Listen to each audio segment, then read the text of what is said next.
Good. All right, folks. Hey, I'm glad y'all showed up. I was hoping you'd be in for a treat tonight, but I couldn't get nobody to stand in for me, so anyway, you're just kind of stuck with what you get. But anyway, I'm thinking maybe do this slightly different. If we've got prayer requests, I'd like to tie that in before we get started, because I know we've got several didn't show up and that planned to be. Clay was one of them. I suppose Alicia's staying to work with him. He was running a fever. Let's see. I don't know whether Ed Smith and his family was going to be here or not, but I'd like to get them on, pray for them. There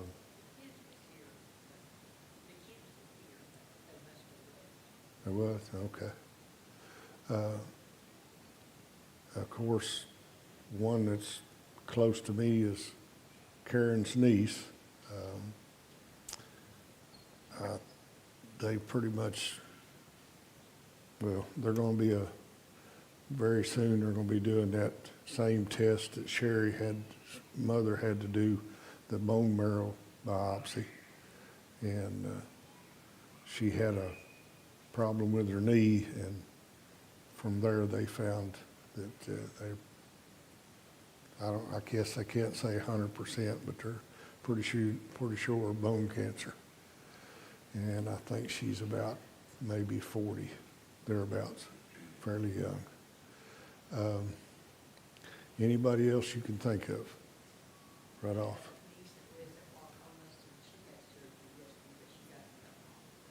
Who was it? Your niece? Okay, good. Ed?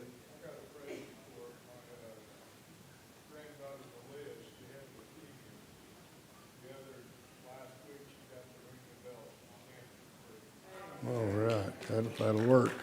That's some good news. That means they got it on the downhill side for sure.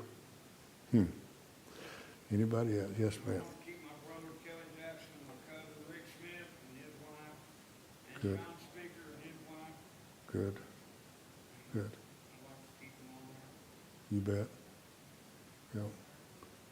Dana? Church prayer this morning, my brother-in-law,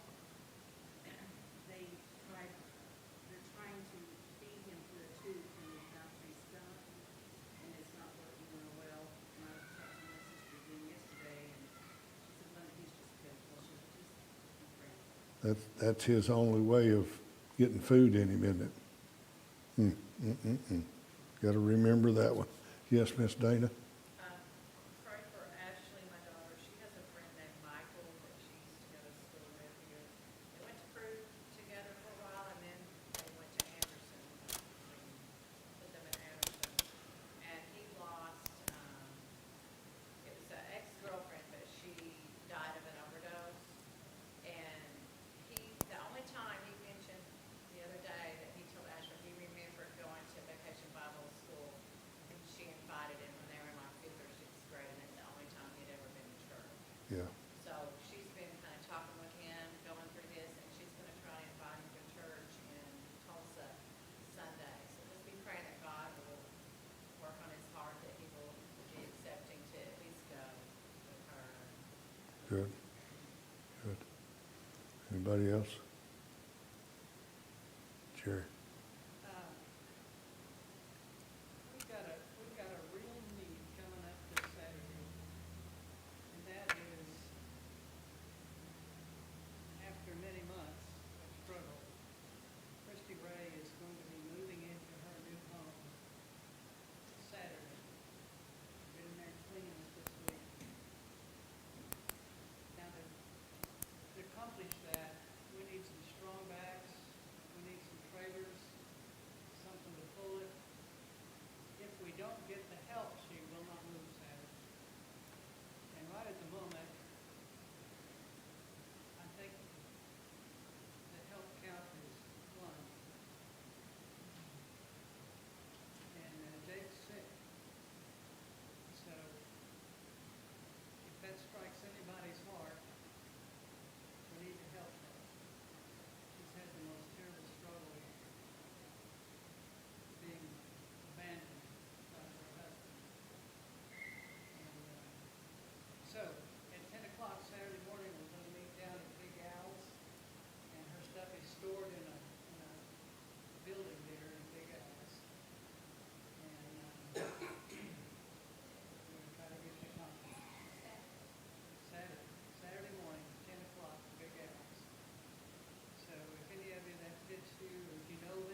Yes, ma'am.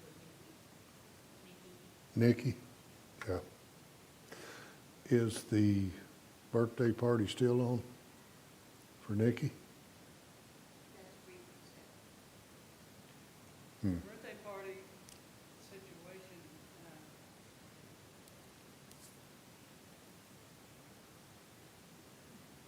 it is still scheduled, but you know, if I'm not mistaken, that's the Saturday, right? Some of you women are gonna have to help me.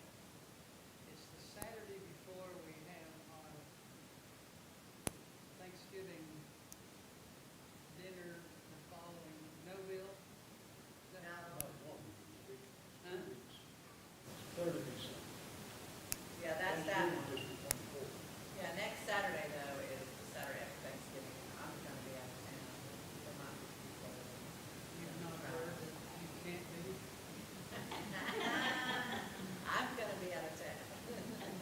Oh, okay. But, Well, we're still aiming at that. And I talked to them over there this evening, and there's a lot of things still up in the air. Mhm. We sure would like to see that come off for her. Do we know about the facility? Is it You not working out know, or? Tonight, as of tonight, there's no positive answer yet. I mean, just there's not an answer. Mhm. So that's where that stands. Doesn't know exactly for sure when or where, if it's being worked. So that's kind of where that stands. So it sounds like then maybe her 40 can come off. I don't know how she's gonna get to it. She Hmm. has no transportation to move. Good. So, but maybe that can be worked out sometime. Okay, I'll take too much of your time. Have you heard any more on Sherry's mother? We'll get the results tomorrow. Okay. Oh, that's right. You told me Thursday. Okay. Well, folks, you know, a lot of stuff going on out there. A lot of things to be on your mind. And a lot of people needing help in one way or another, having struggles. And it's just, you know, it seems like it's never ending, but we know where that's coming from, or the biggest part of it anyway. Some of it's just life, but a lot of it we know where it's coming from. And anyway, Bill, would you mind leading us in prayer, please? And Father, Lord, we thank you for this day. Thank you for the opportunity to be in your house and study your word. Thank you for the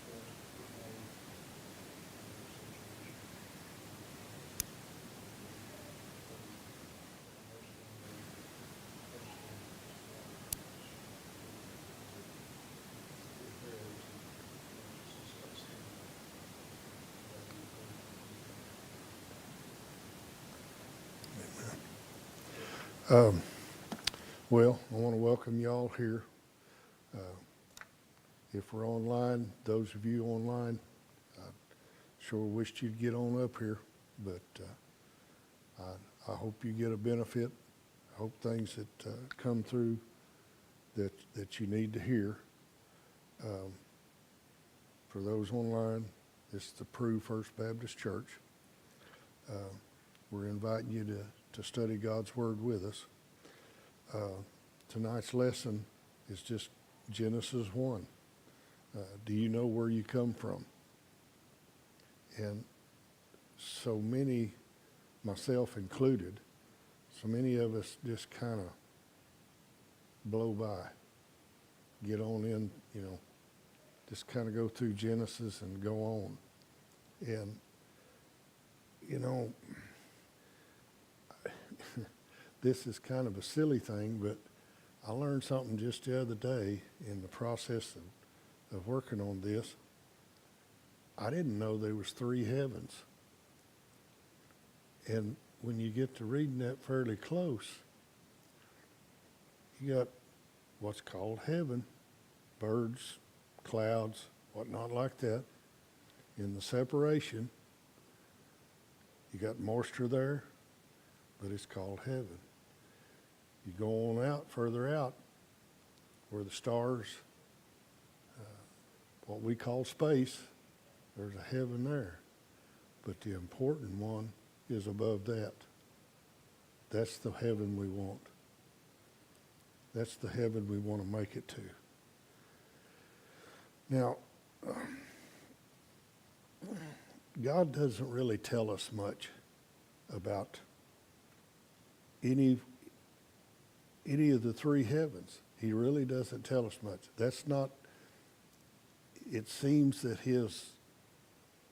what he wanted us to know was where we came from, what we're doing here, how it came about, and, well, anyway, he tells us heaven and earth were just, he spoke it, and there it is. They're there. He didn't have to monkey around, but we don't have a time frame for that. The only part that we really have a time frame for is when we showed up. And we weren't just a whim. Now, this was on the sixth day that mankind come to be. And it wasn't just another tree or another animal. We're made in God's own image. To me, that's pretty doggone important, because in spite of what some scientists would have you believe, we didn't come from seaweed. We didn't come from an ape over in Africa. We didn't come from some pool of stagnant water. God brought us around, brought us about, and he brought us about for a purpose. And, well, there's a lot of theories out there, and there always seems like a theory of either how mankind came about, or how the earth came about, or stars, how they were formed. And here you've got written word by people that were not scientists. They were given the words to put down in the Bible. They didn't just come by them by accident. They were given to them. And you know, those guys weren't scientists with PhDs 5 foot long, degrees behind them to come up with these so-called theories. So you don't have a theory in the Bible, you have the written word.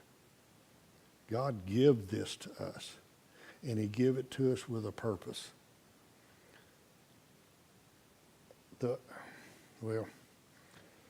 Anyway, I'm going to back up just a little bit. Day one, and this one I really like, is day one was separating darkness from light, and light became dominant. I don't know about the rest of you, but even to this day,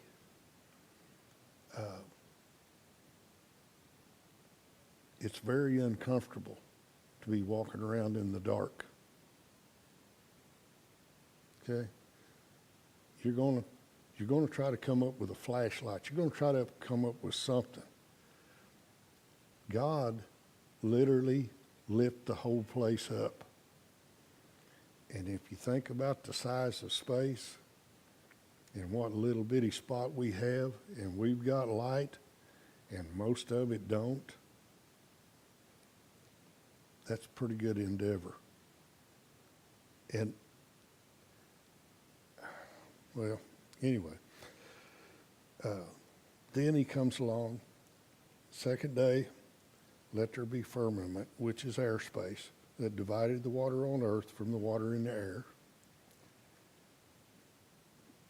Scientists will tell you that every spot on this earth at one time or another was covered with water. And here you got separation, and now it's contained. Oceans and lakes and streams and whatnot, but here it is contained. And they have no answer for that. How could the earth be covered? But they won't read Genesis. And it just told them. God separated the two.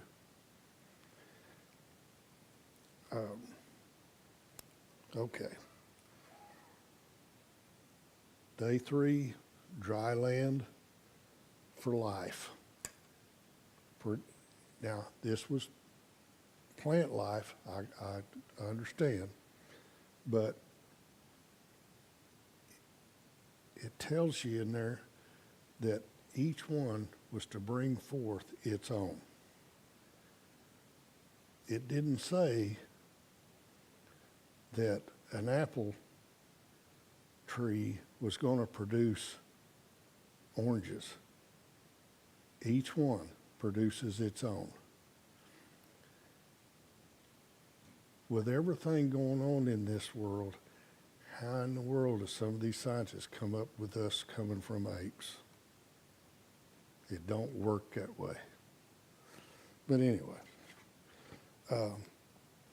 day 4, sun, moon, and stars. Now, sun, moon, and stars, that's what we call space. Well, there's, those lights, sun, moon, and stars, give us light right here on this planet. And Earth is taking care of the light situation by that.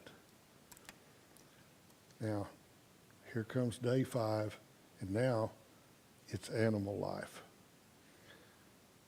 I can't help but wonder,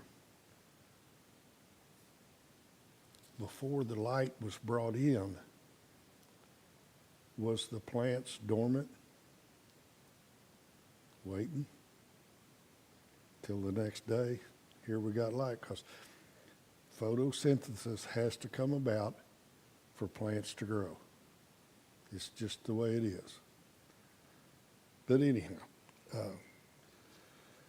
now day 6, now it's the animal life is going to be productive. Now you've got, well, you don't have dogs producing cats. You don't have horses producing cows. To me, that's another one of them. How can scientists say we come from apes? How did that one silly sucker come up with we came from seaweed? Holy mackerel. But anyway,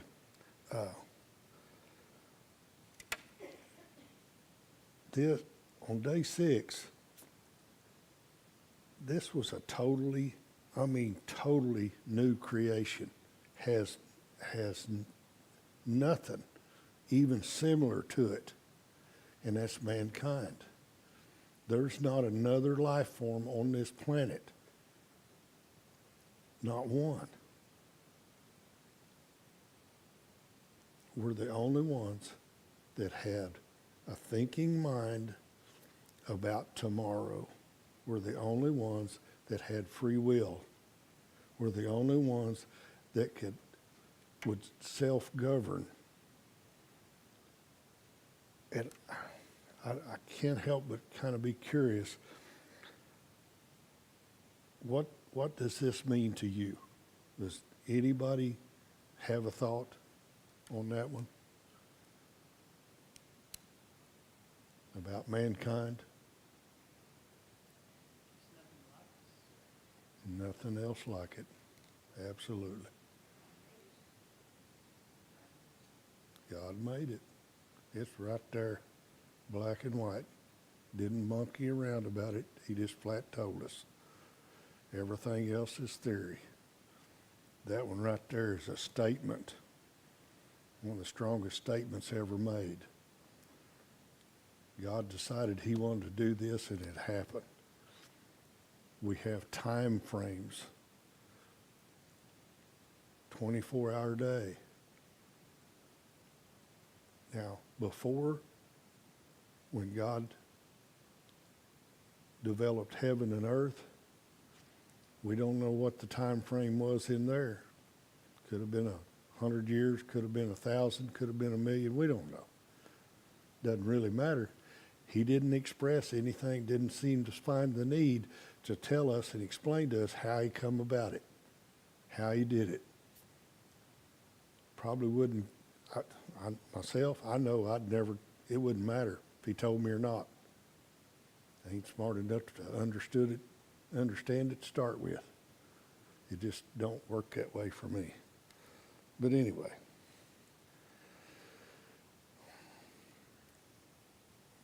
I think it is an amazing thing whenever you are reading the Bible and it's all the different people and, most of us, including me, we've never went all over the world to prophesy or to minister or, be an evangelist or whatever. And people just, they're just there. How did they get there? God had to put them. Yep, And that's where I, yep. but, it's just a marvelous thing when you get to think about it and read the word. It can come. Well, obviously God cares about every one of us, or he wouldn't be telling us, go out, love your neighbor. That wouldn't have been one of the most important commandments there is in the whole Bible, is love your neighbor. It had to start somewhere. So you know he started first.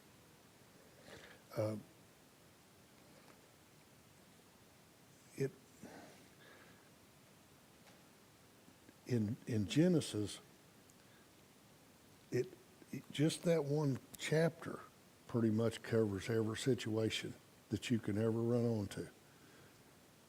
I don't care what it is. But no matter what the situation you're in your life, you can find something about it in the Bible. And you can apply yourself by what's put together in the Bible, and you've got an instruction on how to deal with whatever problem, whether it's a problem or whether it's something you think, hey, this is the best thing that ever happened to me. Doesn't matter which way it was, you've got something that helps you deal with that situation. But anyway, all right. The main thing about not just Genesis, but the whole Bible is it kind of, main thing about Genesis, it tells us where we come from. How can we be sad when we come from the highest royalty there has ever been known to ever happen in any history? And in Egypt, the king, they said, King, whatever his name might be, lived forever, and the next day he was dead. So they had to call the next one, so-and-so king lived forever. God lives forever. And we have an instruction book on there in the Bible telling us how to go from living a finite amount of time to literally live forever and have joy the whole time. Have joy in our life right now. Don't have to wait till later. Guess what? You get to have joy in heaven if you follow that little old instruction book about this thick, about that square. And it's all right there. I think, in my mind, it's follow that instruction book, because I'd a whole lot rather go up than down. Now, I'm going to finish with that, guys. That's pretty much all I got. I hope that you get something from it. You folks out there online, get up here. Come on up here and visit with us. We won't bite you, you know. But anyway,